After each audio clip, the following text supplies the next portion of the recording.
Autour du préfet Louis Lefranc, le maître mot, c'est d'anticiper l'arrivée de réfugiés. En 2 ans, l'Indre-et-Loire devrait accueillir 200 réfugiés, des réfugiés qui seront d'abord hébergés dans des structures temporaires. Ce sera le cas au Crous, sur le site de Grandmont.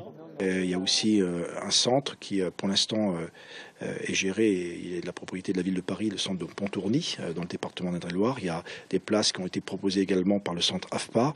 On a pour l'instant 70 à 80 places. L'objectif, c'est d'en avoir au moins une centaine pour mettre en place un roulement qui permettra donc d'accueillir ces familles avant de les orienter vers des structures de logement pérennes. 230 logements ont été rendus disponibles et vacants par les bailleurs sociaux. Aucun réfugié n'est arrivé en Indre-et-Loire.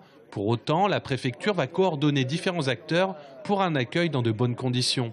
Donc c'est un travail qui va se faire dans le courant de la semaine prochaine avec les bailleurs.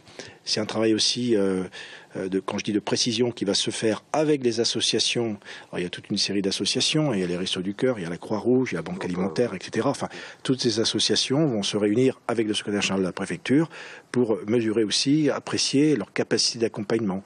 Car tout n'est pas qu'affaire de logement. Par exemple, la ville de Montlouis-sur-Loire a prévu aussi les modalités d'accueil pour 2 familles. On peut accueillir 2 familles parce qu'on peut accueillir aussi les enfants dans les écoles, on peut accueillir les parents dans l'alphabétisation, le psychologue, etc. On peut s'occuper réellement de 2 familles et on a les logements pour les accueillir. En attendant de recevoir des réfugiés, l'Indre-et-Loire tente donc d'anticiper au maximum, mais pourrait être à la recherche d'hébergements temporaires si les arrivées ne se font pas au compte-gouttes.